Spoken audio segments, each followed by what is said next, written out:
ಸತ್ಯವು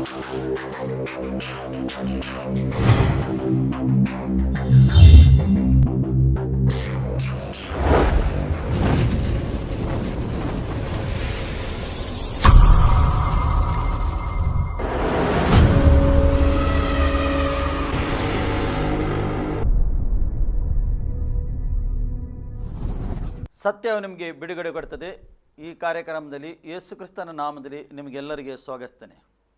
ಪ್ರಿಯರೇ, ಈ ಕಾರ್ಯಕ್ರಮ ನೋಡ್ತಾ ಇದ್ದೀರಿ, ನಮಗೆ ಸಂತೋಷ. ಈ ಸತ್ಯವೇದದ ಎಷ್ಟೋ ಗೂಢಾರ್ಥ, ಎಷ್ಟೋ ಸತ್ಯವನ್ನು ದೇವರು ನಿಮಗೆ ಪ್ರಕಟಪಡಿಸ್ತಾ ಇದ್ದಾನೆ. ಇವತ್ತು ಕೂಡ ನಿಮಗೆ ಈ ಸತ್ಯವೇದದ ಕೆಲವು ಆಳವಾದ ಸಂಗತಿಗಳು, ವಾಕ್ಯಗಳು ದೇವರು ವಾಕ್ಯದ ಮುಖಾಂತರ ನಿಮ್ಮ ಹತ್ರ ಮಾತಾಡ್ತಾನೆ. ನಮ್ಮ ಮಧ್ಯದಲ್ಲಿ ಕುಂದಾಪುರದಲ್ಲಿ ಸೇವೆ ಮಾಡುವ ಪಾಸ್ಟರ್ ಆಸ್ಟಿನ್ ಅವರು ನಮ್ಮ ಮಧ್ಯದಲ್ಲಿದ್ದರೆ ಅವರಿಗೆ ಯೇಸು ಕ್ರಿಸ್ತನ ನಾಮದಲ್ಲಿ ನಾವು ಸ್ವಾಗತಿಸ್ತೇವೆ. Praise God. ಇವರು ನಮ್ಮ ವೀಕ್ಷಕರಿಗೆ ನೀವು ಏನು ಹೇಳಲಿಕ್ಕೆ ಬಯಸ್ತೀರಿ, ಯಾವ ಸಂದೇಶ ಕೊಡಲಿಕ್ಕೆ ಬಯಸ್ತೀರಿ? ಇವತ್ತು ನಾವು ಓದಿಕೊಳ್ಳುವ ಕೊಲಸ್ಸೆ 3ನೇ ಅಧ್ಯಾಯದಲ್ಲಿ 1-4 ವಚನ, ಅದು ಸ್ಪಷ್ಟವಾಗಿ ಅರ್ಥವಾಗ್ತದೆ ಯಾವಾಗ ಯಾವ ಸಂದೇಶದಲ್ಲಿ ಮಾತನಾಡುವಂಥ. ಆದ ಕಾರಣ ನೀವು ಕ್ರಿಸ್ತ ಯೇಸುವಿನೊಂದಿಗೆ ಎಬ್ಬಿಸಲ್ಪಟ್ಟಿರುವುದರಿಂದ ಮೇಲಿರುವುಗಳನ್ನು ಹುಡುಕಿರಿ. ಅಲ್ಲಿ ಕ್ರಿಸ್ತನು ದೇವರ ಬಲಗಡೆಯಲ್ಲಿ ಆಸೀನನಾಗಿದ್ದಾನೆ. ಮೇಲಿರುವಂಥಗಳ ಮೇಲೆ ಮನಸ್ಸಿಡಿರಿ, ಭೂ ಸಂಬಂಧಗಳ ಮೇಲೆ ಇಡಬೇಡಿರಿ. ಯಾಕೆಂದರೆ ನೀವು ಸತ್ತಿರಲ್ಲ, ನಿಮ್ಮ ಜೀವವು ಕ್ರಿಸ್ತ ಯೇಸುವಿನೊಂದಿಗೆ ದೇವರಲ್ಲಿ ಮರೆಯಾಗಲ್ಪಟ್ಟಿದೆ. ನಮಗೆ ಜೀವವಾಗಿರುವ ಕ್ರಿಸ್ತನು ಪ್ರತ್ಯಕ್ಷನಾಗುವಾಗ ನೀವು ಸಹ ಆತನ ಜೊತೆಯಲ್ಲಿ ಪ್ರಭಾವದಿಂದ ಕೂಡಿಯವರಾಗಿ ಪ್ರತ್ಯಕ್ಷವಾಗಿವಿರಿ. ಆಮೆನ್. ಆಮೆನ್. ಇಲ್ಲಿ ಕರೆಕ್ಟಾಗಿ ಬರ್ತಿದೆ, ಅಲ್ಲಿ ಪೀಠಿಕೆ ಒತ್ತಿದೆ, ಅಜ್ಞಾನಿಗಳ ದುರ್ನಡತೆಯನ್ನು ಬಿಟ್ಟು ಬಿಟ್ಟು ಯೋಗ್ಯರಾಗಿ ನಡೆಯಬೇಕೆಂಬ ಬೋಧನೆ. ಆಮೆನ್. ಅಂದರೆ ಈಗ ದೇವರು ಹೇಳ್ತಾ ಇದ್ದಾನೆ, ಆದ ಕಾರಣ ನೀವು ಕ್ರಿಸ್ತನೊಂದಿಗೆ ಎಬ್ಬಿಸಲ್ಪಟ್ಟಿರುವುದರಿಂದ ಮೇಲಿರುವುಗಳನ್ನೇ ಹುಡುಕಿರಿ. ಆಮೆನ್. ಎಸ್, ನಾವಿವತ್ತು ಹುಡುಕುವುದು ಏನಾಗಿರಬೇಕು? ಪರಲೋಕದ ಸಂಗತಿಗಳು. ಮೇಲೆ ಅಂದರೆ ಪರಲೋಕದ ಸಂಗತಿಗಳನ್ನು ಹುಡುಕಬೇಕು. ಆಮೆನ್. ಕ್ರಿಸ್ತನಲ್ಲಿ ಬಂದವರು, ಕ್ರಿಸ್ತನೊಂದಿಗೆ ಜೀವಿಸುವವರು ಭೂಲೋಕದ ಮೇಲೆ ಸಂಬಂಧಪಟ್ಟವರಾಗಿ ಜೀವಿಸುವುದಲ್ಲ. ಇವತ್ತು ಒಬ್ಬ ಅನ್ಯ, ದೇವರಲ್ಲಿಲ್ಲದವನು ದೇವರ ಕಡೆಗೆ ಯಾಕೆ ಬರ್ತಾ ಇಲ್ಲ? ಯಾಕಂದರೆ ಕ್ರಿಸ್ತನನ್ನು ಅಂಗೀಕರಿಸಿದವರು ಕ್ರಿಸ್ತಿಯ ಮಾರ್ಗದಲ್ಲಿ ಸರಿಯಾಗಿ ನಡೆಯದ ಕಾರಣ. ಎಷ್ಟೋ ಜನರು ಇವತ್ತು ಬೆರಳು ತೋರಿಸ್ತಾ ಇದ್ದಾರೆ. ಯಾರಿಗೆ? ದೇವರ ಮಕ್ಕಳಂತ ಎನಿಸಿಕೊಂಡು, ಅಂದರೆ ಲೋಕದಲ್ಲಿ ಹೆಸರಿಟ್ಕೊಂಡಿರಬಹುದು, ಅಥವಾ ಕ್ರಿಶ್ಚಿಯನ್ಸ್ ಅಂತ ಹೆಸರಿಟ್ಟುಕೊಂಡಿರಬಹುದು, ಅಥವಾ ಸುವಾರ್ತೆ ಕೇಳಿ ಕ್ರಿಸ್ತನಲ್ಲಿ ಇದ್ದಿರಬಹುದು. ಅವರೆಲ್ಲರೂ ಏನು ಮಾಡ್ತಾ ಇದ್ದಾರೆ ಅಂದರೆ, ಭೂಲೋಕದ ಮೇಲೆ ಮನಸ್ಸಿಟ್ಟುಕೊಂಡು ಭೂಮಿಯಲ್ಲಿ ಆಸ್ತಿ ಮಾಡುವುದು, ಐಶ್ವರ್ಯ ಮಾಡುವುದು, ಲೋಕದ ಆಸೆ ಆಕ್ಷೇಪಗಳು ಬಿದ್ದಿರುವುದು, ಕ್ರಿಸ್ತನನ್ನು ಪ್ರಕಟಪಡಿಸ್ತಾ ಇಲ್ಲ. ಅವರ ಪ್ರೀತಿಯಲ್ಲಾಗಲಿ, ವಿಶ್ವಾಸದಲ್ಲಾಗಲಿ, ಸಾಕ್ಷಿಯ ಜೀವಿತದಲ್ಲಾಗಲಿ, ಮಾತಿನಲ್ಲಾಗಲಿ, ನಡೆ ನುಡಿಗಳಲ್ಲಿ ಯಾವುದು ಕ್ರಿಸ್ತನು ಪ್ರಕಟವಾಗ್ತಾ ಇಲ್ಲ.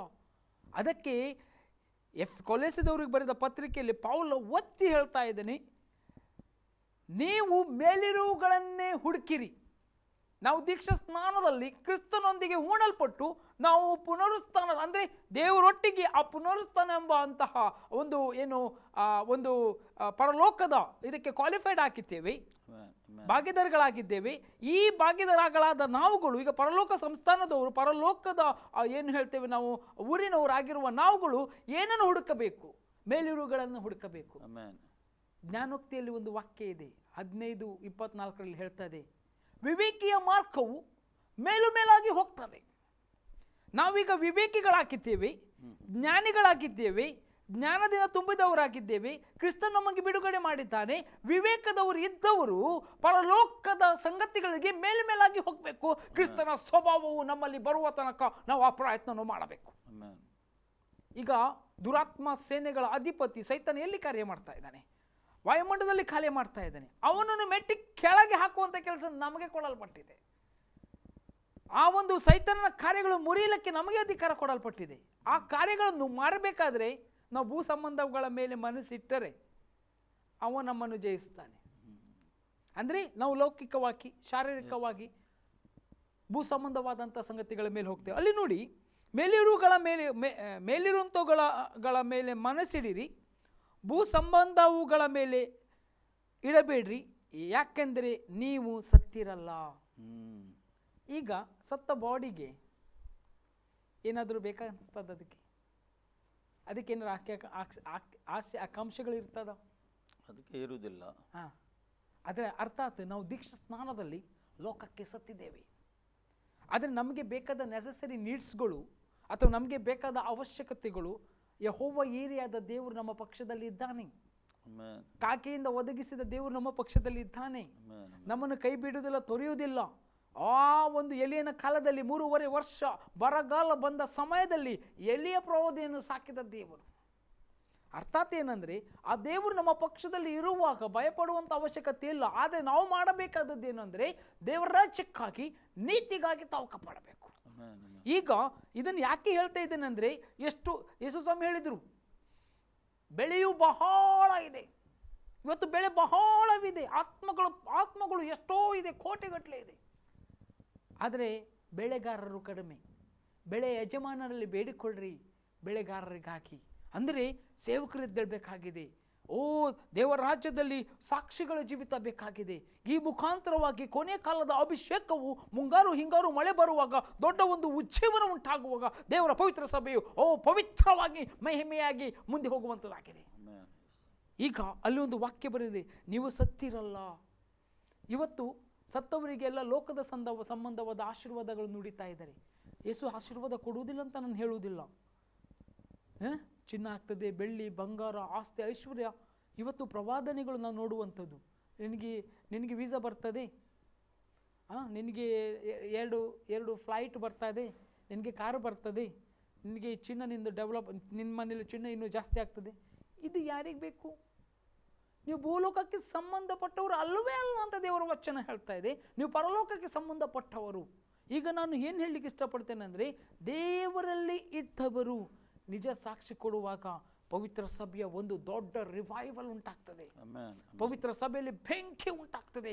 ಇವತ್ತು ಏನಾಗ್ತಿದೆ ಅಂದರೆ, ನಮ್ಮ ಸೇವಕರ ಒಳಗಡೆ, ವಿಶ್ವಾಸಿಗಳ ಒಳಗಡೆ ಇರುವಂಥ ಗೊಂದಲಗಳೇ ಹೆಚ್ಚು ಇರುವುದರಿಂದ ಅದೆಲ್ಲವೂ ಪವಿತ್ರಾತ್ಮನಿಗೆ ಬಿಟ್ಟುಕೊಟ್ಟು ಅದು ನಿವಾರಣೆ ಮಾಡುವಂಥವರಾಗಿರಬೇಕು. ಈಗ ಮುಂದೆ ಹೋಗುವಾಗ ಒಂದು ವಾಕ್ಯವನ್ನು ಓದಿಕೊಳ್ಳುವ. ರೋಮಾಪುರ 6ನೇ ಅಧ್ಯಾಯದಲ್ಲಿ ಇಲ್ಲಿ ಕರೆಕ್ಟಾಗಿ ಹೇಳ್ತಾ ಇದೆ. 3ರಿಂದ ಓದುವಾಗ ನಮಗೆ ಸ್ಪಷ್ಟವಾಗಿ ಅರ್ಥ ಆಗ್ತದೆ.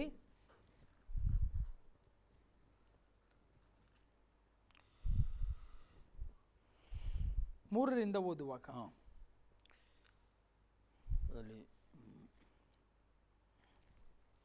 ರೋಮಾಪುರ 6. ಕ್ರಿಸ್ತ ಯೇಸುವಿನಲ್ಲಿ ಸೇರುವುದಕ್ಕೆ ದೀಕ್ಷಾಸ್ನಾನ ಮಾಡಿಸಿಕೊಂಡವರಾದ ನಾವೆಲ್ಲರೂ ಆತನ ಮರಣದಲ್ಲಿ ಪಾಲುಗಾರರಾಗುವುದಕ್ಕೆ ದೀಕ್ಷಾಸ್ನಾನ ಮಾಡಿಕೊಂಡದೆಂದು ನಿಮಗೆ ತಿಳಿಯದೋ? ಹೀಗೆಲ್ಲಾಗಿ ನಾವು ದೀಕ್ಷಾಸ್ನಾನ ಮಾಡಿಸಿಕೊಂಡಾಗ ಆತನ ಮರಣದಲ್ಲಿ ಪಾಲುಗಾರರಾಗಿ ಆತನಿಗೆ ಹೂಣಲ್ಪಟ್ಟಿದ್ದೆವು. ಆದ್ದರಿಂದ ಕ್ರಿಸ್ತನು ಸತ್ತು ತಂದೆಯ ಮಹಿಮೆಯಿಂದ ಜೀವಿತವಾಗಿ ಎಬ್ಬಿಸಲ್ಪಟ್ಟಂತೆ ನಾವು ಕೂಡ ಜೀವದಿಂದಿದ್ದು ಹೊಸಬರಾಗಿ ನಡೆಕೊಳ್ಳಬೇಕು. ಹೇಗೆಂದರೆ ನಾವು ಆತನ ಮರಣಕ್ಕೆ ಸದೃಷ್ಟರಾದ ಮರಣವನ್ನು ಹೊಂದಿ ಆತನಲ್ಲಿ ಐಕ್ಯವಾಗಿದ್ದರೆ ಆತನ ಪುನರುತ್ಥಾನದಲ್ಲಿ ಸಿದ್ಧಾಂಷ್ಟವಾದ ಪುನರುತ್ಥಾನವನ್ನು ಹೊಂದಿ ಆತನಲ್ಲಿ ಐಕ್ಯವಾಗುವೆವು. ಪಾಪಾಧೀನ ಸ್ವಭಾವ ನಾಶವಾಗಿ ನಾವು ಇನ್ನು ಪಾಪದ ವಶದಲ್ಲಿ ಇರದಂತೆ ನಮ್ಮ ಪೂರ್ವ ಸ್ವಭಾವವು ಕ್ರಿಸ್ತನ ಕೂಡ ಶಿಲುಬೆಗೆ ಹಾಕಲ್ಪಟ್ಟದೆಂದು ತಿಳಿದಿದ್ದೇವೆ. ಸತ್ತವರು ಪಾಪದ ವಶದಿಂದ ಬಿಡುಗಡೆ ಹೊಂದಿದ್ದಾರಷ್ಟೇ. ಆಮೆನ್. ಎಷ್ಟು ಸ್ಪಷ್ಟವಾಗಿ ಇಲ್ಲಿ ಕ್ಲಿಯರ್ ಆಗಿ ಬರುತ್ತೆ. ಕ್ರಿಸ್ತ ಯೇಸುವಿನ ಸೇರುವುದಕ್ಕೆ ದೀಕ್ಷಾಸ್ನಾನ ಮಾಡಿಸಿಕೊಂಡಿರಿ. ದೀಕ್ಷಾಸ್ನಾನ ಅಂದರೆ ಈ ಲೋಕಕ್ಕೆ ಮರಣವನ್ನು ಹೊಂದುವುದು. ಮೊದಲನೇ ಮರಣ. 2ನೇ ಮರಣ ಅದಕ್ಕೆ ದೇವರ ಮಕ್ಕಳಿಗೆ ಬರುವುದು ಶರೀರದ್ದು. ಅಲ್ಲಿ 3ನೇ ಮರಣ ಇಲ್ಲ. ಅದಕ್ಕಾಗಿ ನಾವು 2ನೇ ಮರಣ ಇಲ್ಲೇ ಕಂಪ್ಲೀಟ್ ಮಾಡಿ ಹೋಗ್ತೇವೆ. ಅಲ್ಲಿ ಹೋಗುವಾಗ ಪರಲೋಕಕ್ಕೆ ನಾವು ಸಿದ್ಧರಾಗಿ ಹೋಗ್ತೇವೆ. ಯಾರು ಯೇಸುವನ್ನು ನಂಬುವುದಿಲ್ಲವೋ ಅವನು ಮೊದಲನೇ ಮರಣ ಶಾರೀರಿಕ ಮರಣ, 2ನೇ ಮರಣ ನರಕದ ಅಂದರೆ ಕೆರೆ. ಅಲ್ಲಿ ಹೋದ ಕೂಡ ಜಡ್ಜ್ಮೆಂಟಿಗೆ ನಿಲ್ಲಬೇಕು. ಅದಕ್ಕೆ ಯೇಸುವನ್ನು ನಂಬುವವರು 2 ಮರಣಗಳನ್ನು ಇಲ್ಲೇ ಮುಗಿಸಿ ಹೋಗ್ತಾರೆ. ಒಂದು ದೀಕ್ಷಾಸ್ನಾನದ ಮುಖಾಂತರ ಹೂಣಲ್ಪಡುವಿಕೆ, ಇನ್ನೊಂದು ಶರೀರವನ್ನು ಬಿಡುವಂಥದ್ದು. 2 ಮರಣಗಳು ನಮಗೆ ಇಲ್ಲೇ ಮುಗಿತದೆ. ಅದಕ್ಕಾಗಿ ನಾವು ಆ 2 ಮರಣಗಳನ್ನು ಮುಗಿಸಿಕೊಂಡು ಪರಲೋಕಕ್ಕೆ ಡೈರೆಕ್ಟ್ ಹೋಗುವುದು. ಅದಕ್ಕೆ ತುಂಬ ಜನರು ಹೇಳ್ತಾರೆ, ಅದು ಒಳ್ಳೆಯ ವಿಷಯನೇ, ಕ್ರಿಸ್ತ ಯೇಸುವಿನಲ್ಲಿ ಇದ್ದವರಿಗೆ ಏನು ನ್ಯಾಯ ತೀರ್ಪು ಇಲ್ಲ. ಯಾಕೆ ನ್ಯಾಯ ತೀರ್ಪು ಇಲ್ಲ ಅಂದರೆ ನಮ್ಮ ಹೋರಾಟವನ್ನು ಸ್ಥಿರಚಿತ್ತದಿಂದ ಓಡಿದ್ದೇವೆ, ನಮ್ಮ ಹೋರಾಟವನ್ನು ಕಡೆಗಣಿಸಿದ್ದೇವೆ, ಅದನ್ನು ಕೊನೆಗಣಿಸಿದ್ದೇವೆ. ಅಷ್ಟೇ ಅಲ್ಲ, ನಮಗೆ ಸಿಗಬೇಕಾದ ಮಹಿಮೆಯ ಕಿರೀಟವನ್ನು ಪಡೆದುಕೊಳ್ಳಬೇಕಂತ ನಾವು ಎಲ್ಲಿ ಪರಲೋಕದ ಆ ಮಹಿಮೆಯೊಂದಿಗೆ ಅಲ್ಲಿ ಹೋಗ್ತಾ ಇದ್ದೇವೆ ಅಂತ ಪೌಲನು ಹೇಳ್ತಾ ಇದ್ದಾನೆ. ಅಂದರೆ ನಾವು ಏನು ಹೇಳಿ ಇಷ್ಟಪಡ್ತೇನೆ ಅಂದರೆ, ದೀಕ್ಷಾಸ್ನಾನದ ಮುಖಾಂತರ ನಾವು ಹೂಣಲ್ಪಟ್ಟಿದ್ದೇವೆ. ಭೂ ಸಂಬಂಧವಾದದ್ದನ್ನು ನಾವು ಆಸೆ ಪಡ್ತಾ ಇದ್ರೆ, ಈಗ ತುಂಬ ಜನರು ಆಸ್ತಿ ಐಶ್ವರ್ಯಕ್ಕಾಗಿ ದುಡಿತಾ ಇದ್ದಾರೆ. ಇದು ಆಸ್ತಿ ಐಶ್ವರ್ಯ ದುಡಿಯುವಂಥ ಕಾಲವಲ್ಲ, ಇದು ಆತ್ಮಗಳ ಸುಕ್ಕಿಗಳನ್ನು ಮಾಡುವಂಥ ಕಾಲವಾಗಿದೆ. ಎಷ್ಟೋ ಜನರು ಇವತ್ತು ದೇವರ ವಾಕ್ಯವನ್ನು ಬಿಸ್ನೆಸ್ ಮಾಡಿಕೊಂಡಿದ್ದಾರೆ. ಇದು ಏನಾಗ್ತದೆ ಅಂದರೆ, ಇವತ್ತು ಗೊತ್ತಾಗಲ್ಲ ಅವರಿಗೆ. ನ್ಯಾಯ ತೀರ್ಪಿನ ದಿನದಲ್ಲಿ ಯೇಸು ಕ್ರಿಸ್ತನ ಮುಂದೆ ನಿಲ್ಲುವಾಗ ಅವರ ಬಣ್ಣವು ಕಪ್ಪಾಗಿರುವಾಗ ಅವ್ರಿಗೆ ಗೊತ್ತಾಗ್ತದೆ, ಅಯ್ಯೋ ನಾನು ಏನಕ್ಕಾಗಿ ಶ್ರಮ ಪಟ್ಟಿದ್ದೇನೆ. ಇವತ್ತು ಬಹಳ ಜನರು ದೇವರ ವಾಕ್ಯವನ್ನು ಇದ್ದ ಹಾಗೆ ನಂಬುತ್ತಾರೆ, ಬಟ್ ಲೋಕದ ಸಂಗತಿ ಬರುವಾಗ ಅವರು ಆ ವಾಕ್ಯಗಳನ್ನು ಸ್ವಲ್ಪ ಕಡೆಗಣಿಸಿ ಲೋಕದ ಭೂ ಸಂಬಂಧಗಳ ಮೇಲೆ ಮನಸ್ಸಿಟ್ಟು ಅಭಿಷೇಕವನ್ನು ಕಳ್ಕೊಳ್ತಾ ಇದ್ದಾರೆ. ಅಷ್ಟೇ ಅಲ್ಲ, ಎಷ್ಟೋ ಜನರು ಪಾಪದ ವಿಷಯದಲ್ಲಿ ಪ್ರಸಂಗ ಇಲ್ಲ. ಈಗ ಒಬ್ಬ ವ್ಯಕ್ತಿ ದೇವರ ಕಡೆಗೆ ತಿರುಗಿಕೊಳ್ಬೇಕಾದ್ರೆ ಏನು ಮಾಡಬೇಕು? ಪಾಪವನ್ನು ಪಶ್ಚಾತ್ತಾಪ ಪಟ್ಟು ದೇವರ ಕಡೆ ತಿರುಗಿಕೊಳ್ಳಬೇಕು. ಇಲ್ದಿದ್ರೆ ಅವನಿಗೆ ಪರಲೋಕ ರಾಜ್ಯ ಸೇರ್ಲಿಕ್ಕೆ ಆಗುವುದೇ ಇಲ್ಲ. ಅಲ್ವಾ? ಪರಲೋಕ ರಾಜ್ಯವು ಸಮೀಪವಾಯಿತು, ದೇವರ ಕಡೆಗೆ ತಿರುಗಿಕೊಳ್ಳ್ರಿ, ನಿಮ್ಮ ಪಾಪವನ್ನು ಬಿಡಿರಿ. ಆ ಪಾಪವನ್ನು ಬಿಡುವಾಗ ಖಂಡಿತವಾಗಿ ನಾವು ಪರಲೋಕ ರಾಜ್ಯಕ್ಕೆ ಸೇರಿಕೊಳ್ತೇವೆ. ಪಾಪವನ್ನು ಬಿಡೋದು ಯಾಕೆ ಹಾಕೋದು?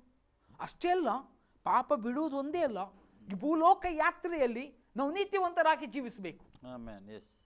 ಈ ಭೂಲೋಕ ಯಾತ್ರೆಯಲ್ಲಿ ನಾವು ಏನು ಮಾಡಬೇಕು? ನೀತಿವಂತರ. ಅದಕ್ಕಾಗಿ ಬೈಬಲ್ ಕೊಡಲ್ಪಟ್ಟಿದೆ, ಸತ್ಯವೇದ ಕೊಡಲ್ಪಟ್ಟಿದೆ. ತುಂಬ ಜನರು ಏನು ಮಾಡ್ತಾರೆ? ಸತ್ಯವೇದ ಅವರಿಗೆ, ಅವರು ವ್ಯಾಭಿಚಾರ ಮಾಡ್ತಾರೆ, ಅವರು ಮೂರ್ತಿ ಮಾಡ್ತಾರೆ, ಅವರು ಹಾಗೆ ಮಾಡ್ತಾರೆ, ಅವರು ಹೀಗೆ ಮಾಡ್ತಾರೆ, ಅವರು ಸಿಟ್ಟು ಮಾಡ್ಕೊಳ್ತಾರೆ ಅಂತ. ಬೈಬಲ್ ಅಥವಾ ಸತ್ಯವೇದವು ಅವರಿಗೆ ಹೇಳಿ ಕೊಟ್ಟಿದ್ದಲ್ಲ, ಅದು ನನಗೆ ಕೊಟ್ಟಿದ್ದು. ನಾನು ಅದನ್ನು ಮಾಡಿಕೊಂಡು ನನ್ನ ಜೀವಿತ ಇದರಲ್ಲಿ ಯಾವುದು ಓದಿದ ಮೇಲೆ ನನ್ನ ಜೀವಿತದಲ್ಲಿ ಏನು ಮಾರ್ಪಾಡು ಮಾಡಿಕೊಳ್ಬೇಕು, ನಾನು ದೇವರ ಒಂದು ಸನ್ನಿಧಾನದಲ್ಲಿ ಕೂತುಕೊಂಡು ಮೆಡಿಟೇಟ್ ಮಾಡುವಾಗ, ಆ ದೇವರಲ್ಲಿ ನಾನು ಕೇಳಿಕೊಳ್ಳುವಾಗ, ವಾಕ್ಯದ ಮೇಲೆ ಇರುವಾಗ ನನ್ನಲ್ಲಿ ಇರುವಂಥ ಸ್ವಭಾವಗಳನ್ನು ಹೊರಗಡೆ ಹಾಕ್ಲಿಕ್ಕಾಗಿ ದೇವರು ಈ ವಾಕ್ಯಗಳನ್ನು ಕೊಡಲ್ಪಟ್ಟಿದೆ.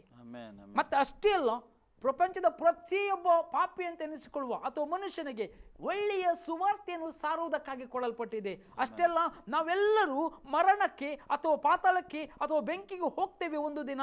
ಅದರಿಂದ ತಪ್ಪಿಸಿಕೊಳ್ಳಿಕ್ಕೆ ನಿಮಗಾಗಿ ಕೊಡಲ್ಪಟ್ಟ ಜೀವ ವಾಕ್ಯವಾಗಿದೆ. ಆ ಜೀವ ವಾಕ್ಯವು ಶಿಲುಬೆಯ ಮೇಲೆ ನನಗಾಗಿ ನಿನಗಾಗಿ ಕೇಳುವ ಪ್ರತಿಯೊಬ್ಬರಿಗಾಗಿ ಆತನು ಮರಣವನ್ನು ಹೊಂದಿ, ಯೇಸು ಸ್ವಾಮಿ ಮರಣವನ್ನು ಹೊಂದಿ ಪುನರುತ್ಥಾನನಾಗಿ ತಂದೆಯ ಬಲಪಾರ್ಶ್ವದಲ್ಲಿ ಆಸೀನರೂಢನಾಗಿದ್ದಾನೆ. ಆತ ನಮ್ಮನ್ನು ಬಿಡುಗಡೆ ಕೊಟ್ಟಿದ್ದಾನೆ. ಇದು ನಂಬುವವರಿಗೆ ರಕ್ಷಣೆ ಉಂಟಾಗ್ತದೆ. ಇದನ್ನು ನಂಬಿ ಯಾರೆಲ್ಲ ದೇವರ ರಾಜ್ಯದಲ್ಲಿ ಮುಂದೆ ಹೋಗ್ತಾರೆ, ಅವರು ಕ್ರಿಸ್ತನೊಂದಿಗೆ ಹೂಣಲ್ಪಟ್ಟಿದ್ದಾರೆ. ಇವರು ಭೂಲೋಕ ಸಂಬಂಧಪಟ್ಟವರು ಅಲ್ಲವೇ ಅಲ್ಲ. ಇವತ್ತು ಬಹಳ ಜನ ದೇವರಲ್ಲಿರುವವರು ಭಯ ಪಡ್ತಾ ಇದ್ದಾರೆ ಮರಣಕ್ಕಾಗಿ. ಒಬ್ಬ ವ್ಯಕ್ತಿ ಕ್ರಿಸ್ತನಲ್ಲಿ ಇದ್ದುಕೊಂಡು ಭಯಪಟ್ಟರೆ ಅವನು ಇನ್ನೂ ಕ್ರಿಸ್ತನಲ್ಲಿ ಇಲ್ಲ. ಯಾಕೆ? ನಾವು ಕ್ರಿಸ್ತನಲ್ಲಿ ಹೂಣಲ್ಪಟ್ಟಿದ್ದೇವೆ. ಈಗ ಜೀವಿಸುವವನು ನಾನಲ್ಲ, ಕ್ರಿಸ್ತನು ನನ್ನಲ್ಲಿ ಜೀವಿಸ್ತಾ ಇದ್ದಾನೆ. ಆ ಕ್ರಿಸ್ತನನ್ನು ಹೊಂದಿಕೊಳ್ಳುವುದಕ್ಕಾಗಿ ಭೂಲೋಕದ ಯಾತ್ರೆಯಲ್ಲಿ ನಾನು ಕ್ರಿಸ್ತನೊಂದಿಗೆ ಓಡ್ತಾ ಇದ್ದೇನೆ. ಒಂದು ದಿನ ನನ್ನ ಸ್ವಾಮಿಯು ನನಗೆ ಮಹಿಮೆಯ ಕಿರೀಟವನ್ನು ಕೊಡುವ ಆತನಾಗಿದ್ದಾನೆ. ಅದಕ್ಕಾಗಿ ಭೂಲೋಕ ಸಂಬಂಧಗಳ ಮೇಲೆ ಮನಸ್ಸಿಡದೆ ಪರಲೋಕ ಸಂಗತಿಗಳನ್ನು ಆಶಿಸಿರಿ. ಯಾಕಂದರೆ ನೀವು ಸತ್ತಿರಲ್ಲ. ಇವತ್ತಿನ ಬೋಧನೆಗಳು ನನಗೆ ಬಹಳ ಬೇಸರಿಕೆ ಆಗುವಂಥದ್ದು. ಕೃಪೆ ಮತ್ತು ಸತ್ಯತೆ ಒಟ್ಟಿಗಿದೆ. ಖಾಲಿ ಕೃಪೆ ಮಾತ್ರ ಸಾಕಾಗುವುದಿಲ್ಲ, ಸತ್ಯವನ್ನು ಪ್ರಸಂಗ ಮಾಡಬೇಕು. ಸತ್ಯ ಅಂದರೆ ಯೇಸು ಏನನ್ನು ಹೇಳಿದ್ದಾನೆ ಈ ಭೂಲೋಕ ಯಾತ್ರೆಯಲ್ಲಿ, ಅದನ್ನು ಹೇಳುವಾಗ ಜನರು ವಿರೋಧಿಸ್ತಾರೆ. ಬೇಡವಾದ ಮಾತುಗಳನ್ನು ಆಡ್ತಾರೆ. ಕಷ್ಟಗಳು ಬರಬಹುದು, ಶೋಧನೆಗಳು ಬರಬಹುದು, ಹೋರಾಟಗಳು ಬರಬಹುದು. ಅದು ಬರುವುದಿಲ್ಲ ಅಂತ ಎಲ್ಲೂ ಕೂಡ ಪವಿತ್ರ ಪುಸ್ತಕ ಹೇಳುವುದಿಲ್ಲ. ಆದರೆ ಜಯ ಮಾತ್ರ ನಿಮಗೆ ಉಂಟಾಗ್ತದೆ. ಕಷ್ಟದಲ್ಲಿ ತಾಳ್ಮೆಯನ್ನು ಹೊಂದಿದ್ರೆ, ಯಾಕೋಬನ ಪತ್ರಿಕೆಯಲ್ಲಿ ಹೇಳ್ತದೆ, ಆ ತಾಳ್ಮೆಯಿಂದ ಪರಿಶೋಧಿತನಾಗಿ ಅವನು ಎಲ್ಲದರಲ್ಲೂ ಶಿಕ್ಷಿತನಾಗಿರ್ತಾನಂತೆ. ಅದೇ ನೀವು ಹೇಳೋದು, ಅದು ಸತ್ಯವೇದದಲ್ಲಿ ಕಷ್ಟ ಬರ್ತದೆ, ಈ ಸಮಸ್ಯೆ ಬರ್ತದೆ, ಇದೆಲ್ಲ ಬರೆಯಲ್ಪಟ್ಟಿದೆ. ಹೌದು. ಆದರೆ ವಿಷಯ ಏನೆಂದರೆ, ಕೆಲವು ಸಭೆಯಲ್ಲಿ ಆರಿಕೆ ಮಾಡುವ ಸಭೆ ಇರ್ತದೆ. ಅಲ್ಲಿ ಈ ಸಂಗತಿ ಹೇಳ್ಬಾರ್ದು, ಹೇಳಿದರೆ ನಿಮಗೆ ಅದೇ ಆಗ್ತದೆ ಅಂತ ಹೇಳ್ತಾರೆ. ಜೀವ ಮರಣ ನಾಲಿಗೆ ವಶ ಅಂತ. ಅವರು ಹೇಳ್ತಾರೆ ಈ ಕಷ್ಟದ ವಿಷಯದಲ್ಲಿ ಮಾತಾಡಬಾರ್ದು, ನೀವು ಸಮಸ್ಯೆ ವಿಷಯದಲ್ಲಿ ಮಾತಾಡಬಾರ್ದು, ನೆಗೆಟಿವ್ ಮಾತಾಡಬಾರ್ದು, ಇದು ನೆಗೆಟಿವ್ ಮಾತು, ಅವರ ಲೆಕ್ಕದಲ್ಲಿ ಇದು ನೆಗೆಟಿವ್ ಮಾತು ಎಂದು ಅವರು ಹೇಳುತ್ತೆ. ಈ ರೀತಿ ಬೋಧನೆ ಕೊಟ್ಟು ಜನರು ಇದರಲ್ಲಿ ಏನು ಸತ್ಯ ವಿಷಯ ಬರೆಯಲ್ಪಟ್ಟಿದೆ ಅದು ಬೋಧನೆ ಮಾಡೋದಿಲ್ಲ, ಮತ್ತು ಅವರಿಗೆ ಕೂಡ ಅವ್ರ ಬಾಯಿಂದ ಹೇಳಿದರೆ ಅದೇ ರೀತಿ ಆಗ್ತದೆ, ಅವ್ರಿಗೆ ಕೂಡ ಸಮಸ್ಯೆ ಬರ್ತದೆ ಎಂದು ಭಯ ಹುಟ್ಟಿಸಿ ಬಿಟ್ಟಿದ್ದಾರೆ. ಜನರಿಗೆ ಹುಟ್ಟಿಸಿದರೆ ಅವರು ಕೂಡ ಇದು ಹೇಳುವುದಿಲ್ಲ, ಏಕೆಂದರೆ ಹೇಳಿದರೆ ಅವರು ಕೂಡ ಈ ರೀತಿಯ ಸಮಸ್ಯೆ ಬರ್ತದೆ ಎಂದು, ಕಷ್ಟ ಬರ್ತದೆ ಅವರಿಗೆ, ಸಮಸ್ಯೆ ಬರ್ತದೆ ಅವರ ಜೀವಿತದಲ್ಲಿ ಯಾರು ಬೋಧನೆ ಮಾಡ್ತಾರೆ ಅವರು ಕೂಡ. ಅದಕ್ಕೆ ಅವರು ಇದರಲ್ಲಿ ಏನು ಬರೆದಿದೆ ನೆಗೆಟಿವ್ ಮಾತು ಅವರು ಮಾತಾಡೋದೇ ಇಲ್ಲ. ಇದರಲ್ಲಿ ಬರೆದಿರುವುದು ನೆಗೆಟಿವ್ ಮತ್ತು ಪಾಸಿಟಿವ್ ಏನಂತ ನಾವು ಸರಿಯಾಗಿ ಅರ್ಥ ಮಾಡಿ, ಇದರಲ್ಲಿ ಯಾವ ನೆಗೆಟಿವ್ ಇಲ್ಲ, ಇದ್ದದಾಗೆ ಉಂಟು ಇದರಲ್ಲಿ. ಅಲ್ಲಲ್ಲ, ನಾನು ಫಸ್ಟ್ ಆಗಿ ಕರೆಕ್ಟ್ ನೀವು ಹೇಳಿದ ಹಾಗೆ ಕೆಲವರಿಗೆ ನೆಗೆಟಿವ್ ಪಾಸಿಟಿವ್ ಅಂದರೆ ಕಷ್ಟ ಶಬ್ದ ನೆಗೆಟಿವ್, ಅಥವಾ ಏನಾದರೂ ಇದೆ ಬಂದರೆ ನೆಗೆಟಿವ್ ಅರ್ಥ. ಅವರಿಗೆ ಇದನ್ನು ಇದ್ದ ಹಾಗೆ ಇದೆ, ಇದನ್ನು ಓದುವಾಗ ಇದು ದೇವರ ವಾಕ್ಯ, ಸತ್ಯವಾಕ್ಯ ಇದೆ, ಸತ್ಯವಾಕ್ಯ ಆಯಿತಾ. ಅವರಿಗೆ ಕೆಲವರಿಗೆ ನಾನು ನೋಡಿದ್ದೇನೆ, ಒಂದು ದಿನ ಒಂದು ಮನೆಗೆ ಭೇಟಿ ಮಾಡಿದ್ದೀನಿ ಆಯಿತಾ. ಅವರ ಯಜಮಾನರಿಗೆ ಹುಷಾರಿಲ್ಲ, ಭೇಟಿ ಮಾಡಿದ ಮನೆಯಲ್ಲಿ. ಅವರಿಗೆ ಅದು ಹೇಳಲಿಕ್ಕೆ ಇಷ್ಟ ಇಲ್ಲ, ಹುಷಾರಿಲ್ಲ ಅಂತ ಹೇಳಿದರೆ. ಯಾಕಂದರೆ ಯೇಸುವಿನ ಬಾರ್ಸುಂಡುಗಳಿಂದ ನನಗೆ ಗುಣವಾಗಿದೆ, ಯಾವ ರೋಗ ನಮ್ಮ ಮೇಲೆ ಕಾರ್ಯ ಮಾಡುವುದಿಲ್ಲ. ಹಲೋ, ಲೋಕದಲ್ಲಿ ಇರುವಾಗ ರೋಗಗಳು ಬರಬಹುದು ಅಥವಾ ಬರದೇ ಇರಬಹುದು. ನಮಗೆ ಬಂದ ಮೇಲೆ ನಾವು ದೇವರ ರಕ್ತ, ದೇವರ ಬಾರ್ಸುಂಡಿಗಳಿಂದ ವಾಕ್ಯಗಳನ್ನ ನಾವು ಜಯ ಹೊಂದುವ. ಆದರೆ ಅವರು ಬಂದು ಹೇಳಿದ್ದು ನೋಡು, ಅವರಿಗೆ ಆ ಒಂದು ಪಾಸಿಟಿವ್ ಆಗಿ ಮಾತಾಡ್ಲಿಕ್ಕೆ ಬರುವುದಿಲ್ಲ. ಅವ್ರು ಹೇಳಿದ್ದು ಅವರು ಅಂದರೆ ಆ ರೀತಿಯ ಬೋಧನೆ ಕೇಳಿದ್ದಾರೆ, ಕೇಳಿದ್ದಾರೆ, ಆದರೆ ಅವ್ರಿಗೆ ಹೇಳಲಿಕ್ಕೆ ಇಷ್ಟ ಇಲ್ಲ. ನಾನು ಯಜಮಾನರು ಹುಷಾರಿಲ್ಲ, ಮಲಗಿದ್ದಾರೆ, ಗುಣ ಆಗ್ತಾರೆ, ಏನೆಲ್ಲ ಹೇಳ್ತಾ ಇದ್ದಾರೆ. ನಾನು ನೆನೆಸ್ಕೊಂಡು ನಿನಗೆ ಇದರ ಬಗ್ಗೆ ಅರ್ಥ ತಿಳುವಳಿಕೆ ಇನ್ನೂ ಉಂಟಾಗಲಿಲ್ಲ. ಯಾಕಂದರೆ ಭಯ ಪಡ್ತಾ ಇದ್ದಿ. ಕ್ರಿಸ್ತನಲ್ಲಿ ನಾವು ಮರಣ ಹೊಂದುವವರಲ್ಲ, ಜೀವವಾಕಿದ್ದೇವೆ. ಕೆಟ್ಟದನ್ನು ನಾವು ಬಿಡಬೇಕು, ಸತ್ಯವಾಗಿ ಹೇಳಬೇಕಾದ ಅದು ಮಾತನಾಡಬಾರ್ದು. ನಾವು ನಮ್ಮ ಮಾತಿನಲ್ಲಿ ಯಾವುದೇ ಕೆಟ್ಟ ಶಬ್ದಗಳು ಇರಬಾರ್ದು. ದೇವರ ವಾಕ್ಯ ಅದು ಜೀವವಾಕ್ಯತೆ, ಅದನ್ನು ನಾವು ಮಾತನಾಡಲೇಬೇಕು. ಅದರಲ್ಲಿ ನಾವು ಇದು ಅಲ್ಲ ಅದು ಅಲ್ಲ ಅಂತ ಹೇಳುವಂಥದ್ದು ಸರಿಯಲ್ಲ. ಅದು ಅವರಿಗೆ, ಇದು ಇವರಿಗೆ ಹೇಗಾಗ್ತಿದೆ. ಈಗ ಒಬ್ಬ ಪಾಪಿ ಇದ್ದಾನೆ ಆಯಿತಾ, ವ್ಯಭಿಚಾರ ಮಾಡ್ತಾನೆ, ಅವನಿಗೆ ಹೇಳಬೇಕಾ ಬೇಡವಾ? ಹೇಳಲೇಬೇಕು. ಹೇಳದಿದ್ರೆ ಏನಾಗ್ತದೆ? ಅವನ ಮರಣಕ್ಕೆ ಇವನು ಕಾರಣ ಆಗ್ತಾನೆ. ಕರೆಕ್ಟ್. ಜೆರೆಮಿಯಾನಿಗೆ ಹೇಳುವಂಥದ್ದು, ನಾನು ಏನು ಹೇಳ್ತೇನೆ ಅದನ್ನೇ ಹೇಳು, ಇಲ್ಲದಿದ್ದರೆ ಅವರ ಪ್ರಾಣಕ್ಕೆ ನಿನ್ನ ಪ್ರಾಣ ಲೆಕ್ಕಕ್ಕೆ ನಾನು ತಗೊಳ್ತೇನೆ ಅಂತ. ಆತನು ದೇವರು ಏನನ್ನು ನೋಡಿದ್ದಾನೆ ಅದನ್ನೇ ನೋಡಿದ್ದಾನು. ಅವನಿಗೆ ಎಲ್ಲೆಲ್ಲ ಹಾಕಿದ್ರು, ಬಾವಿಗೆ ಹಾಕಿದ್ರು, ಅಥವಾ ಅವನಿಗೆ ಶಿಲುಬೆ ಅಂದರೆ ಯಾವುದು, ಅವನಿಗೆ ಗರಗಸಿನಿಂದ ಕೊನೆಯಲ್ಲಿ ಅವನ ಮರಣ, ಅಥವಾ ಬಹಳ ಇಸ್ರೇಲ್ ಅರಸರು ಅವರನ್ನು ಬಹಳ ದ್ವೇಷ ಮಾಡುವಂಥ ಪ್ರವಾದಿ ಆಗಿದ್ದನು. ಆದರೆ ಅದೇ ಪ್ರವಾದನೆ ಈಗ ನೆರವೇರ್ತಾ ಇರುವುದು ಅಂತ ನೋಡುವಾಗ ಅವರು ಜೆರೆಮಿಯ ಹೇಳೋದು ಸತ್ಯ. ಆಗಿನ ಕಾಲದವರು ನಂಬಲಿಲ್ಲ. ಈಗಿನ ಮಕ್ಕಳು ಅದಕ್ಕೆ ಯೇಸು ಸ್ವಾಮಿ ಹೇಳ್ತಾರೆ, ನೀವು ಪ್ರವಾದಿಗಳ ಹೊಂಡವನ್ನು ಕಟ್ತಿದ್ದೀರಿ.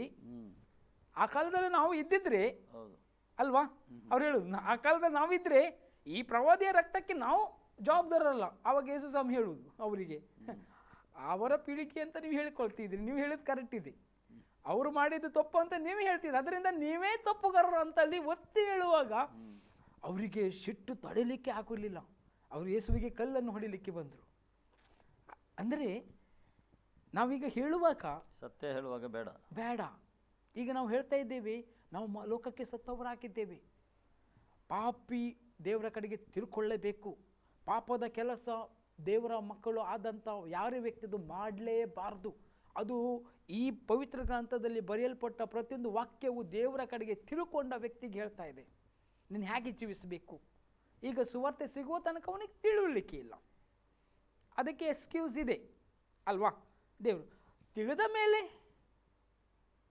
ಅದಕ್ಕೆ ಒಂದು ಪತ್ರದಲ್ಲಿ, ನೀವು ಬೇಕೇ ಅಂತ ಪಾಪ ಮಾಡಿದರೆ ಈ ಪಾಪ ಪರಿಹಾರ ಮಾಡುವುದಕ್ಕಾಗಿ ಇನ್ಯಾವ ಯಜ್ಞ ಇದೆ, ಇಬ್ರಿಯದಲ್ಲಿ ಬರೆದಿದೆ. ಅದು ಬೇಕಂತ ಹೇಳಿಕೊಂಡು ಪಾಪ ಮಾಡಿದರೆ ಇನ್ನು ಯಾವ ಯಜ್ಞ ಇದೆ? ಯೇಸುಕ್ರಿಸ್ತನ ರಕ್ತಕ್ಕೆ, ಯೇಸುಕ್ರಿಸ್ತ ಬಾರ್ಸುಂಡಿಗೆ ವಿರೋಧವಾಗಿದ್ದೀರಿ. ಮತ್ತೊಂದು ಕೆಲವರು ಏನು ಮಾಡ್ತಾರಂದರೆ, ಪಾಪದ ವಿಷಯದಲ್ಲಿ ಹೇಳಿದರೆ ಸ್ವಲ್ಪ ದಾನಗಳು ಕಾಣಿಕೆಗಳು ಬರುವುದು ಕಡಿಮೆ ಆಗುತ್ತೆ ಅಂತ ಹೇಳಿ ಭಯ ಉಂಟು ಕೆಲವರಿಗೆ. ಇನ್ನು ಕೆಲವರು ಪಾಪದ ವಿಷಯದಲ್ಲಿ ಖಂಡನೀಯವಾಗಿ ಮಾತನಾಡಿದರೆ ತುಂಬ ಜನ ಬರುವಂಥ ನಮ್ಮ ಸಭೆ ದೊಡ್ಡದಾಗಿ ತೋರಿಸಲ್ಪಡಬೇಕಲ್ವಾ, ಅದು ಒಂದು ಭಯ ಉಂಟು. ನಾನು ಏನು ಹೇಳಲಿಕ್ಕೆ ಇಷ್ಟಪಡ್ತೇನೆ, ಇಂಥ ಭಯ ಇದ್ದವರು ಪರಲೋಕ ಹೋಗಲಿಕ್ಕೆ ಸಾಧ್ಯನಾ? ದೇವರು ಯೇಸು ಸ್ವಾಮಿ ಈ ಲೋಕದಲ್ಲಿ ಪವಿತ್ರಾತ್ಮ ಕೊಟ್ಟಿದ್ದಾನೆ ಪವಿತ್ರ ಸಭೆಯನ್ನು ನಡೆಸುವುದಕ್ಕಾಗಿ. ನಾವು ಖಾಲಿ ಪವಿತ್ರಾತ್ಮನ ಶಬ್ದವಾಗಿ ಇದ್ದೇವೆ ಇಲ್ಲಿ. Amen amen. ನಾವು ಖಾಲಿ ಸಾರುವಂತ ಸುವಾರ್ತೆಯಾಗಿದೆ. ಪವಿತ್ರಾತ್ಮನ ಶಬ್ದವಾಗಿ, ಅರಣ್ಯದಲ್ಲಿ ಕೂಗುವನ ಶಬ್ದವಾಗಿ ನಾವು ದೇವರ ಎರಡನೆಯ ಬರುವಿಕೆ ಅಂದರೆ ಮಧ್ಯಾಕಾಶದಲ್ಲಿ ಬರುವಂತಹ ಆ ಬರುವಿಕೆಗಾಗಿ ಎಲ್ಲರನ್ನು ಸಿದ್ಧ ಮಾಡಿ ಪವಿತ್ರ ಸಭೆ ಒಯ್ಯಲ್ಪಡ್ತಾ ಇದೆ ಒಂದು ದಿನ, ಅದಕ್ಕಾಗಿ ಸಿದ್ಧಪಡಿಸ್ತಾ ಇದ್ದೇವೆ. ಭೂಲೋಕ ಸಂಬಂಧವಾಗಿ ಕಲಿಸಿ, ಭೂಲೋಕ ಸಂಬಂಧವಾದ ಆಸೆ ಆಕಾಂಕ್ಷೆಗಳನ್ನು ಕಲಿಸಿದ್ರೆ ಏನಾಗ್ತದೆ ಅಂದ್ರೆ ಆ ಮನುಷ್ಯವು ಆತ್ಮಿಕವಾಗಿ ಮೂವ್ ಹಾಕುವುದಿಲ್ಲ, ಶರೀರದಲ್ಲಿ ಮೂವ್ ಆಗ್ತಾನೆ. ಮತ್ತೆ ಶರೀರವು ಬಿತ್ತುವಂಥದ್ದು ಮರಣವಾಗಿದೆ, ಆತ್ಮವು ಬಿತ್ತುವಂಥದ್ದು ಜೀವವಾಗಿದೆ. ಯಾರಾದ್ರೂ ಇವತ್ತು ಶಾರೀರಿಕದ ವಿಷಯದಲ್ಲಿ ಮಾತನಾಡಿ ಜನರನ್ನು ದಾರಿ ತಪ್ಪಿಸ್ತಾ ಇದ್ರೆ ಕೇಳುವವರು ಎಚ್ಚರಗೊಳ್ಳ್ರಿ. ನಾವು ಪವಿತ್ರ ಸಭೆಗೆ ಅಥವಾ ಯೇಸು ಕ್ರಿಸ್ತನನ್ನು ಅಂಗೀಕರಿಸಿದ್ದು ಯಾಕೆ ಸೇವಕರೇ? ಯಾಕೆಂದರೆ ದೇವರ ಒಂದು ಯೋಜನೆ ಉಂಟು. ಅಂದರೆ ದೇವರ ಮಕ್ಕಳು ನಿತ್ಯತ್ವಕ್ಕೆ ಹೋಗಬೇಕೆಂದು, ನಿತ್ಯತ್ವ ಮೇನ್ ದೇವರ ಚಿತ್ತ ಏನು, ಎಲ್ಲರೂ ಪರಲೋಕಕ್ಕೆ ಹೋಗಬೇಕೆಂದು ಆತನ ಚಿತ್ತ. ಎಲ್ಲ ಮಾನವನು ಒಬ್ಬರು ಕೂಡ ನಾಶವಾಗೋದು ಆತನ ಚಿತ್ತವಾಗಿದೆ. ಅದಕ್ಕೋಸ್ಕರ ಏಕೆಂದರೆ ನಾವು ಈಗ ಈ ಲೋಕದಲ್ಲಿ ಇರುವಾಗ ದಿನದಿಂದ ದಿನ ನಾವು ಶುದ್ಧೀಕರಿಸಲ್ಪಡಬೇಕು. ಅಂದರೆ ಯಾರು ಮಾನವನು ಕಂಪ್ಲೀಟ್ ಇಲ್ಲ. ನೋಡಿ, ಯೇಸು ಹೇಳಿದ್ದಾನೆ, ನನ್ನ ಬಾಸುಂಡೆ ನಿನಗೆ ಗುಣ ಮಾಡಿದ್ದೇನೆ. ಖಂಡಿತ ಅದು ಸತ್ಯವಾಕ್ಯವಾಗಿದೆ. ನಿನ್ನ ಎಲ್ಲ ಸಂಕಟಗಳು ನಾನು ತಗೊಂಡಿದ್ದೇನೆ, ಅದು ತಗೊಂಡಿದ್ದಾನೆ, ಆಲ್ರೆಡಿ ತಗೊಂಡಿದ್ದಾನೆ ಆತನು. ಆದರೆ ನೀನು ಈ ಲೋಕದಲ್ಲಿ ಇರುವಾಗ ಯೇಸುನ ಹಾಗೆ ನಡೀತೀಯಾ? ಇಲ್ಲಲ್ಲ. ಯೇಸು ಹೇಗೆ ಯಾವ ರೀತಿ ಇದ್ದ? ಒಂದು ಸುಳ್ಳು ಮಾತಾಡಲಿಲ್ಲ, ಹೌದು, ಒಂದು ಪಾಪ ಮಾಡಲಿ, ಯಾವ ವಿಷಯದಲ್ಲಿ ಇಲ್ಲ. ಕರೆಕ್ಟ್. ಅದಕ್ಕೆ ಯೇಸು ಜನ ಸೈತಾನಿಗೆ ಸಂಬಂಧಪಟ್ಟದ್ದು ನನ್ನ ಹತ್ರ ಒಂದೂ ಇಲ್ಲ. ಸೈತಾನ ಸಂಬಂಧ ಒಂದು ನನ್ನ ಹತ್ರ ಇಲ್ಲ, ನೀವು ತೋರಿಸಿಕೊಡಿ ಹೇಳ್ತಾನೆ. ನನಗೆ ಪಾಪ ಏನಾದರೂ ತೋರಿಸಿಕೊಡಿ. ಈಗ ಮಾನವನು ಇಲ್ಲಿ ಇದ್ದಾನೆ, ರಕ್ಷಣೆ ಹೊಂದಿದ್ದಾರೆ ಎಣಿಸಿರಿ. ಅವನು ಯಾವ ರೀತಿಯಲ್ಲಿ ಜೀವಿಸ್ತಾ ಇದ್ದಾನೆ? ಸುಳ್ಳು ಬರೋದಿಲ್ಲವಾ ಅವನ ಬಾಯಿಂದ? ಬರ್ತದೆ. ಅವನು ಯೇಸು ರೀತಿ ಅವನು ಹೇಳಿ ಸೈತಾನಿಗೆ ಸಂಬಂಧಪಟ್ಟದ್ದು ನನ್ನದು ಏನಿಲ್ಲ. ಸೈತಾನ ಹೀಗೆ ಹೇಳ್ತಾನೆ, ಇನ್ನೂ ಕೂಡ ಉಂಟು ನಿನ್ನ ಸಂಬಂಧಪಟ್ಟ ಶರೀರದಲ್ಲಿ ಉಂಟು ಹೇಳ್ತಾನೆ. ಅವನು ರಿಕಾರ್ಡ್ ತೋರಿಸ್ತಾನೆ, ಇನ್ನೂ ಕೂಡ ಉಂಟು ನಿನ್ನ ಹತ್ರ ಹೇಳ್ತಾನೆ. ಅದಕ್ಕೋಸ್ಕರ ಕಾಯಿಲೆ, ಈ ವಾಕ್ಯ ನೆರವೇರುವುದಿಲ್ಲ. ಈ ಕಾಯಿಲೆ ನನ್ನ ಬಾಸುಂಡನಿಗೆ ಗುಣ ಮಾಡಿದ್ದೇನೆ, ಖಂಡಿತ ಮಾಡಿದ್ದೇನೆ, ನೀನು ನಂಬುತ್ತಿ, ಖಂಡಿತ ಮಾಡಿದ್ದೇನೆ. ಈ ಎಲ್ಲ ನನ್ನ ಶರೀರದಲ್ಲಿ ಸಂಗತಿ ಇದ್ದರಿಂದ ಅದು ವಾಕ್ಯ ಅವನಿಗೆ ನೆರವೇರುವುದಿಲ್ಲ. ಅಂದರೆ ಆ ವಾಕ್ಯದ ಅನುಸಾರವಾಗಿ ಜೀವಿಸುವಾಗ ಅಲ್ಲಿ ಅವನಿಗೆ ಸಂಪೂರ್ಣವಾದ ಆ ವಾಗ್ದಾನವು ನೆರವೇರ್ತದೆ. ಒಂದು ಹೇಗೆ ಇಸ್ರೇಲಿಗೆ ಧರ್ಮಶಾಸ್ತ್ರ ಪಾಲಿಸಲಿಕ್ಕೆ ಆಗಲಿಲ್ಲ 10 ಕಟ್ಟಲೆ, ಅದೇ ಪ್ರಕಾರ ಈಗ ನಾವು ಇದ್ದೇವೆ, ನಾನು ದೇವರ ವಾಕ್ಯ ಪಕ್ಕನೇ ನಡೀತೇನೆ ಎಂದು ಅಷ್ಟೊಂದು ಧೈರ್ಯದಿಂದ ಯಾರು ಹೇಳಲಿಕ್ಕೆ ಸಾಧ್ಯ? ಆದರೆ ದೇವರ ಕೃಪೆ ಉಂಟು, ಒಬ್ಬ ವಿಶ್ವಾಸಿ ಮೇಲೆ ದೇವರ ಕೃಪೆ ಉಂಟು. ಅಂದರೆ ನಿನ್ನ ಹತ್ರ ಈಗ ಒಂದು 95 ಮಾರ್ಕ್ ಸಿಕ್ಕಿದೆ ನಿನಗೆ. ಈಗ ನಿನಗೆ 100 ಮಾರ್ಕ್ ಸಿಗಬೇಕು. ನಿನಗೆ ಈಗ ಸಿಗಬೇಕಾದ್ರೆ 100 ಮಾರ್ಕ್ಸ್ ಇದ್ದರೆ ಒಂದು ಪಾಸ್ ಆಗ್ತಿ, ನೀನು ಕರೆಕ್ಟ್ ಪಾಸ್ ಆಗ್ತಿ. ಈಗ ನಿನಗೆ ಸಿಕ್ಕಿದೆ 95 ಉಂಟು, ಇನ್ನು 5 ಮಾರ್ಕ್ ನಿನಗೆ ಬೇಕು. ಆಗ ಏನು ಮಾಡ್ತದೆ, ಈಗ ಟೀಚರ್ ಆಗಲಿ 5 ಮಾರ್ಕ್ ಅವನಿಗೆ ಕೂಡಿಸ್ತಾರೆ ನಮ್ಮ ಲೆಕ್ಕದಲ್ಲಿ ಅಂದು. ಈಗ 100 ಆಯಿತು, ನಿನಗೆ ಪಾಸ್ ಆದಿ ನೀನು ಅಂದರೆ ದೇವರ ಕೃಪೆ. ಯಾರು ಮಾನವನು ಕಂಪ್ಲೀಟ್ ಇಲ್ಲ, ಟೋಟಲಿ ಕಂಪ್ಲೀಟ್ ಯೇಸು ಹಾಗೆ ಅಂದರೆ ಕಂಪ್ಲೀಟ್ ಇಲ್ಲ. ಅವನ ಶರೀರದಲ್ಲಿ ಉಂಟು ಪಾಪ, ಆತ್ಮ ರಕ್ಷಿಸಲ್ಪಟ್ಟಿದೆ ಅವನದು, ಶರೀರದಲ್ಲಿ ಅದು ಉಂಟು. ಅದಕ್ಕೋಸ್ಕರ ದೇವರ ಕೃಪೆಯಿಂದ ನಾವು ನಡೀತಾ ಇದ್ದೇವೆ ಈ ಲೋಕದಲ್ಲಿ. ದೇವರ ಕೃಪೆ ಉಂಟು, ಅದು ದೇವರು ನಡೆಸ್ತಾ ಇದ್ದಾನೆ. ಅದು ಯಾರು ನನ್ನ ಥರ ಶೈತಾನಿಗೆ ಸಂಬಂಧಪಟ್ಟದ್ದು ಒಂದೂ ಇಲ್ಲ ಹೇಳಲಿಕ್ಕೆ ಆಗುದಿಲ್ಲ. 100% ಹೇಳಲಿಕ್ಕೆ ಆಗ. ಆದರೆ ಮನುಷ್ಯರು ಕಂಪ್ಲೀಟಾಗಿ ಯೇಸುವಿನ ರಕ್ತದಲ್ಲಿಯೂ ಯೇಸುವಿನ ಬಾರ್ಸುಂಡೆ ಅಥವಾ ಆತನ ಪುನರ್ಸ್ಥಾನದಲ್ಲಿ ನಾವು ನೂತನ ಸೃಷ್ಟಿ ಆಗಿದೆ 100%. ಆದರೆ ಒಂದು ಪಾಯಿಂಟ್, ನಾವು ಶರೀರದಲ್ಲಿ ಇರುವ ತನಕ ಜಾರುವುದಿಲ್ಲ ಅಂತ ಯಾರು ಕೂಡ ಹೇಳಲಿಕ್ಕೆ ಆಗುವುದಿಲ್ಲ. ಪಾಪದ ಸಂಗತಿಗಳು ಆಗುವುದಿಲ್ಲ.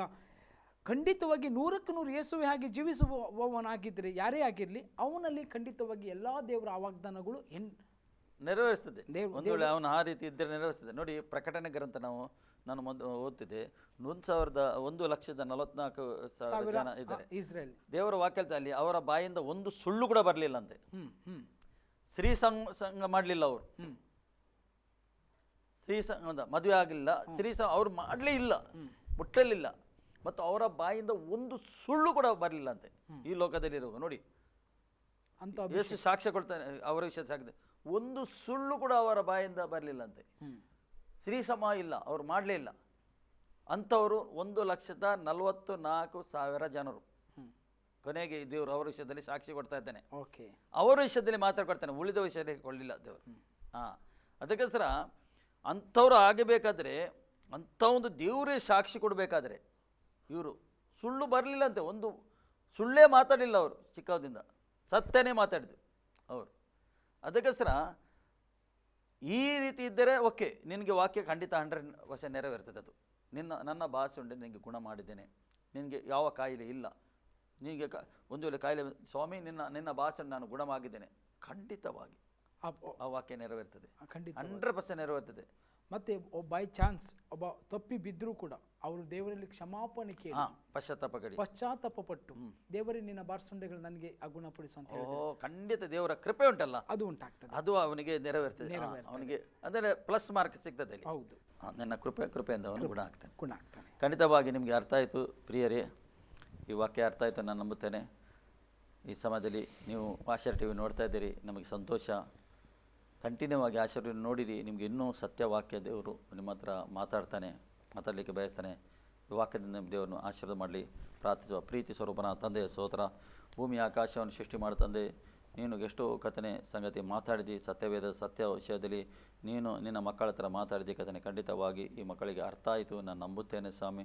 ಪರಿಶುದ್ಧಾತ್ಮನವರ ಜೀವಿತದಲ್ಲಿ ಕಾರ್ಯ ಮಾಡು, ಅವರಿಗೆ ಕರ ಹಿಡಿದು ನಡೆಸಬೇಕೆಂದು ನಾನು ಪ್ರಾರ್ಥನೆ ಮಾಡ್ತೇನೆ. ಸರಿಯಾದ ಬುದ್ಧಿ ತಿಳುವಳಿಕೆ ಕೊಡುಕತನೆ, ತಿಳುವಳಿಕೆ ಕೊಟ್ಟು ಸತ್ಯದ ಮಾರ್ಗದಲ್ಲಿ ನಡೆಸಬೇಕೆಂದು ನಾನು ಪ್ರಾರ್ಥನೆ ಮಾಡ್ತೇನೆ. ಈ ಸಮಯದಲ್ಲಿ ಕಥನೆ ದೇವ, ಹೌದು ಕಥನೆ ಕೃಪೆ ಉಂಟು, ಕೃಪೆಯಿಂದ ನಾವು ಜೀವಿತ ಇದ್ದೇವೆ, ನಿನ್ನ ಮಕ್ಕಳು ಜೀವಿತ ಇದ್ದೇವೆ, ಕೃಪೆಯಿಂದಲೇ ರಕ್ಷಣೆ ಹೊಂದಿದ್ದೇವೆ ಕಥನೆ. ಆದರೆ ಈ ಲೋಕದಲ್ಲಿದ್ದರೆ, ಶರೀರದಲ್ಲಿ ಇರುವಾಗ ಕಥನೆ ಪರಿಶುದ್ಧಾತ್ಮ ನಿನ್ನ ಸಹಾಯ ಬೇಕು ಕಥನೆ. ಅಪ್ಪ, ನಿನಗೆ ಮೆಚ್ಚುವ ರೀತಿಯಲ್ಲಿ ನಡೀಲಿಕ್ಕೆ ಇವರಿಗೆ ಸಹಾಯ ಮಾಡಬೇಕಂದು ನಾನು ಪ್ರಾರ್ಥನೆ ಮಾಡ್ತೇನೆ. ಈ ಸಮಯದಲ್ಲಿ ನೀನು ಮೆಚ್ಚಬೇಕು ಕಥನೆ, ಮನವನಲ್ಲ ಕಥನೆ, ನೀನು ಮೆಚ್ಚಿ ನಡೆಯಬೇಕು ಎಂದು ನಾನು ಪ್ರಾರ್ಥನೆ ಮಾಡ್ತೇನೆ ಕಥನೆ. ಅಪ್ಪ ತಂದೆ, ಯಾವಾಗ ನಾವು ದೀಕ್ಷಾನ ತಗೊಳ್ಳುವಾಗ ನಾವು ಈ ಲೋಕದ ಬಾಲಿಗೆ ಸತ್ತಿದ್ದೇವಲ್ಲ ಕಥನೆ, ನಾವು ಮೇಲಿನವರು ಆಗಿದೆ ಕೆಳಗಿನವರು ಅಲ್ಲ ಕಥನೆ. ಈ ತಿಳುವಳಿಕೆ ಕೊಟ್ಟು ನೀನು ನಡೆಸಬೇಕಂದು ನಾನು ಪ್ರಾರ್ಥನೆ ಮಾಡ್ತೇನೆ. ಈ ಸಮಯದಲ್ಲಿ ನೀನು ಅವರಿಗೆ ಎಲ್ಲರಿಗೆ ಮುಟ್ಟಿದ್ದಕ್ಕೆ ಸ್ತೋತ್ರ, ನಮ್ಮನ್ನು ಎಲ್ಲರೂ ಇವರನ್ನು ಆಶೀರ್ವಾದ ಮಾಡೋದಕ್ಕೆ ಸ್ತೋತ್ರ. ನಮ್ಮ ಪ್ರಾರ್ಥನೆ ಕೇಳಿ ಉತ್ತರ ಕೊಟ್ಟಿದ್ದಕ್ಕೆ ಯೇಸು ಕ್ರಿಸ್ತನ ನಾಮದಲ್ಲಿ ಪ್ರಾರ್ಥಿಸುವ ತಂದೆ, ಆಮೇಲೆ. ಈ ಕಾರ್ಯಕ್ರಮ ನೋಡೋದಕ್ಕೆ ದೇವರು ನಿಮಗೆ ಒಳ್ಳೆಯದು ಮಾಡಲಿ. ಆಮೇಲೆ.